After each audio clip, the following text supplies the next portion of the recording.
Welcome all of you on Akshay academy YouTube channel. Friends, आज का जो टॉपिक है हमारे पास क्लास 9 के चैप्टर नंबर 6 से है, लाइंस एंड एंगल से। ओके, और इस चैप्टर में हमें थ्योरम है 6.1, उसको हम यहाँ पर प्रूव करेंगे, जिसका स्टेटमेंट है if two lines intersect each other then vertically opposite angles are equal. कि यदि दो रेखाएं आपस में परस्पर प्रतिच्छेद करती हैं तो जो शीर्षाभिमुख कोण होते हैं वो कैसे होते हैं, समान होते हैं। तो इस थ्योरम को प्रूव करने से पहले हम जरा ये समझ लेते हैं कि ये जो टॉपिक है हमारे पास वर्टिकली अपोजिट एंगल्स यानी कि शीर्षाभिमुख कोण, ये कैसे होते हैं। तो मैं इसको यहाँ पर आपको पहले एक छोटा सा ब्रीफ में एक्सप्लेन कर देती हूँ कि अगर मेरे पास ये दो लाइंस है, ये दोनों इंटरसेक्ट कर रही है, तो ये जो पॉइंट है जहां पर एक दूसरे को मीट करती है, आप इसे क्या बोलते हैं, वर्टेक्स, या फिर हिंदी में अगर आप बोले तो शीर्ष। ओके, अब इस वर्टेक्स के अपोजिट जो एंगल्स होते हैं, लाइक ये वाला एंगल अगर मैं ले लेती हूँ तो ये हो गया मेरे पास एंगल 1। इसके अपोजिट कौन सा एंगल है मेरे पास, ये, इसे मैं ले लेती हूँ यहाँ पर एंगल नंबर 2। तो ये जो दोनों एंगल्स हैं ये कैसे हैं यहाँ पर, वर्टिकली अपोजिट, यानी कि ये वर्टेक्स है और उसके अपोजिट है। और ऐसे ही आप हिंदी से भी क्लियर समझ सकते हैं, शीर्षाभिमुख कोण। शीर्षाभिमुख अगर आप इसे ब्रेक करो तो इसका मतलब बनता है शीर्ष प्लस अभिमुख। इसका मतलब जो भी आपका शीर्ष है उसके अभिमुख, अभिमुख यानी कि सामने। ओके, जो भी आपका शीर्ष है उसके आमने सामने वाले कोण। ओके, तो आपके पास एंगल 1 और एंगल नंबर 2 कौन से हो गए हैं, शीर्षाभिमुख कोण हो गए हैं। अब ये तो बात ये थी, क्या सिर्फ यही दोनों कोण यहाँ पर शीर्षाभिमुख कोण है, नहीं ना। अगर आप यहाँ पर देखिए तो ये वाला जो एंगल है, ये वाला एंगल और एक ये वाला एंगल, ये दोनों एंगल्स भी तो आमने सामने हैं, है ना। तो अगर मैं इन्हें नेम दूं एंगल नंबर 3 और इसे नेम दूं एंगल नंबर 4, तो ये दोनों एंगल्स भी मेरे लिए कैसे होंगे, वर्टिकली अपोजिट एंगल्स होंगे। ओके, तो अब आपको वर्टिकली अपोजिट एंगल्स तो क्लियर हो गए हैं कि क्या होते हैं। अब हम अपने थ्योरम को यहाँ पर प्रूव करते हैं। तो सबसे पहले हम यहाँ पर ये पॉइंट देखते हैं कि हमें क्या दिया हुआ है। Yes, given points. हमें सबसे पहले गिवन पॉइंट्स लेने हैं यहाँ पर। तो इस टॉपिक को समझने के लिए अपनी वीडियो को स्टार्ट करते हैं। अगर आपने मेरे चैनल को अभी तक सब्सक्राइब नहीं किया है तो आप प्लीज इसे सब्सक्राइब कर लीजिएगा। ओके, तो हमारे पास पहला पॉइंट यहाँ पे आता है गिवन, हमें क्या दिया हुआ है। ओके, अब देखो स्टेटमेंट देखो, if two lines intersect each other, two lines, तो हमें ये गिवन है यहाँ पर कि कोई भी टू लाइन्स है। Okay, any two lines are here, हम उनको नेम दे देते हैं A B and C D. और ये क्या कर रही है यहाँ पर, इंटरसेक्ट कर रही है।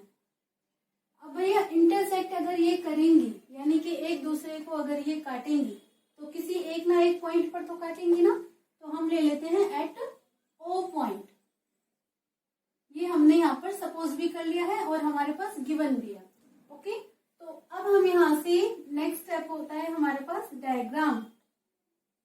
बेटा मैं यहाँ पर एक काम करती हूँ, इंग्लिश में लिख देती हूँ और हिंदी में साथ साथ बोल देती हूँ ताकि आप दोनों को समझ में आ सके।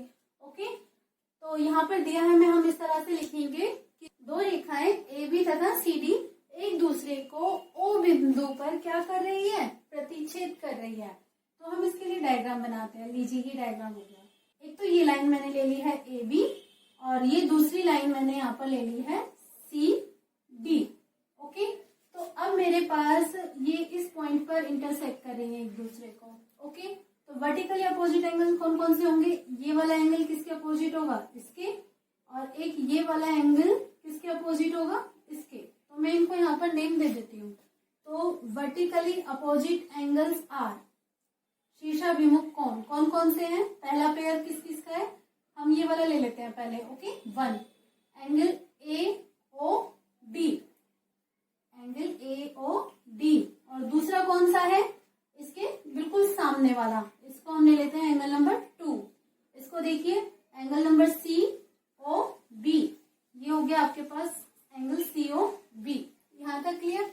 अब इसके बाद हमारे पास दूसरा पेयर कौन सा है इसका, ये वाला एंगल, आप इसको क्या नेम दे रहे हैं, A O C, angle A O C. And इसके अपोजिट ये वाला एंगल, आप इसको क्या नेम देंगे, बी ओ डी। ओके, अभी तक तो हमने सिर्फ वही किया है जो हमें दिया हुआ है ना, स्टेटमेंट जो हमारे पास है। हमने गिवन पॉइंट ले लिया, फिर हमने इसका डायग्राम भी बना लिया। अब डायग्राम बनाने के बाद हमें ये पता चल गया है कि हमारे पास जो शीर्षाभिमुख कोण है वो ये है। तो अब हमारा नेक्स्ट स्टेप क्या होगा बेटा, जब भी हम किसी थ्योरम को प्रूव करते हैं ना तो हम ऐसे स्टेप वाइज ही चलते हैं, क्योंकि जो भी थ्योरम्स आती हैं आपकी 3 मार्क्स की आती है, राइट। या तो थ्योरम आती है या फिर उस पर बेस्ड क्वेश्चन आते हैं, और वो जरूर आते हैं और 3 मार्क्स के आते हैं, और उनमें जो मार्किंग हमें मिलती है स्टेप बाय स्टेप मिलती है, राइट। तो हमारे पास जो स्टेप्स होते हैं, एक हो गया जैसे गिवन, फिर हो गया डायग्राम, डायग्राम के बाद नेक्स्ट स्टेप हमारे पास होगा कि हमें अब प्रूफ क्या करना है, टू प्रूव दैट, हमें क्या प्रूव करना है। इसको अगर आप हिंदी में लिखेंगे तो आप लिखेंगे सिद्ध करना है। क्या सिद्ध करना है भाई आपको बताओ, चलो आप बताइए। हमें सिद्ध करना है कि शीर्षाभिमुख कोण है जो वो आपस में कैसे होते हैं, समान होते हैं, vertically opposite angles are equal. तो ये हमारे पास वर्टिकल अपोजिट एंगल है, तो हमें एक तो ये एंगल AOD इक्वल होना चाहिए किसके, एंगल COB के, राइट। एक तो ये प्रूव करना है, और दूसरा एंगल AOC को हमें प्रूव करना है किसके, एंगल BOD के। तो हम इन दोनों को प्रूव करेंगे। इतना सब लिखने के बाद हमारे पास नेक्स्ट स्टेप हो जाता है प्रूफ। नेक्स्ट पॉइंट है हमारे पास प्रूफ। तो प्रूफ के लिए हम यहाँ पर क्या करते हैं, सबसे पहले एक लाइन देखते हैं। मैं यहाँ पर ये AOB लाइन ले रही हूँ, ओके। AOB, ये AOB जो लाइन है ये कैसी है, एक स्ट्रेट लाइन है ना। और जब भी कोई स्ट्रेट लाइन होती है तो वहां पर कितने डिग्री का एंगल बनता है बताओ, 180 डिग्री का। Very good. तो आप लिखेंगे यहाँ पर angle AOB equals to 180 degree. क्यों, क्योंकि आप रीजन बताएंगे यहाँ पर कि जो AB है वो कैसी लाइन है, यहाँ पर स्ट्रेट लाइन है, यानी कि सरल रेखा है, और जब भी उसमें कोई भी कोण बनेगा उसकी वैल्यू क्या होगी, 180 डिग्री। बिल्कुल ठीक बात है। अब जी AOB तो 180 डिग्री है, लेकिन AOB की हम यहाँ पर OD साइड लेके चल रहे हैं, ओके, OD रे के साथ, विद OD रे। अगर आप OD रे के साइड में लेकर चल रहे हैं तो आप यहाँ पर देखते हैं कि एक तो एंगल ये बन रहा है एंगल नंबर 1, और एक एंगल मेरे पास कौन सा बन रहा है, एंगल नंबर 4। ये दोनों मिलकर ये कंप्लीट एंगल बना रहे हैं, राइट। और ये जो कंप्लीट एंगल है यहाँ पर मेरे पास क्या है, AOB है ना, AOB कंप्लीट एंगल है। इसका मतलब ये हुआ कि मैं इस एंगल को इन 2 पार्ट्स में डिवाइड कर सकती हूँ। एक हो गया एंगल AOD और दूसरा हो गया एंगल BOD। तो हम लिख देते हैं इसकी जगह angle AOD plus angle BOD, और ये टोटल किसके इक्वल हो गया, 180 डिग्री। ये हो गया हमारे पास इक्वेशन नंबर 1। अब जैसे हमने AB को एक स्ट्रेट लाइन लिया था, ऐसे ही अब हम CD के लिए लेकर चलते हैं, okay. Now CD is a straight line. CD भी हमारे पास कैसी लाइन है, एक स्ट्रेट लाइन है। और यहाँ पर हम कौन सी रे लेकर चलेंगे, कौन सी किरण लेंगे, देखो ये जो लाइन है CD, हम यहाँ पर OB रे को लेकर चलते हैं। तो OB रे, तो इसका मतलब ये हुआ कि एंगल COD कितना हुआ, चलो आप बताओ, COD कितना हुआ, 180 डिग्री। तो COD is equal to 180 degree. किस किस से मिलकर बन रहा है ये जी, 2 से और 4 से। 2 का क्या नाम है बताओ, COB है ना, और ऐसे इसका क्या नाम है, BOD। आप लिख दीजिए वैल्यूज, ये है आपके पास angle COB plus angle BOD equals to 180 degree. ये हो गई है आपके पास इक्वेशन नंबर 1 और 2। चलो आप दोनों को कंपेयर करो, कुछ मिल रहा है आपको by equation number 1 and 2। Yes बिल्कुल मिल रहा है मैम। क्या मिल रहा है, देखो इसकी भी वैल्यू किसके इक्वल है, 180 डिग्री, और इसकी भी वैल्यू किसके इक्वल है, 180 डिग्री। दैट मीन्स ये दोनों आपस में क्या हो जाएंगे, इक्वल हो जाएंगे। तो जी इक्वल कर दीजिए angle AOD plus angle BOD is equal to angle COB plus BOD। अब देखो ये एंगल BOD यहाँ पर कैसा है, प्लस का है, यहाँ जाएगा किस में बदल जाएगा, माइनस में, और माइनस में बदल जाएगा तो कट जाएगा। तो हम इसे डायरेक्ट यहीं से ही कैंसिल कर देते हैं कि एंगल BOD आपस में कैंसिल हो गए। क्या बचा मेरे पास, angle AOD is equal to angle COB।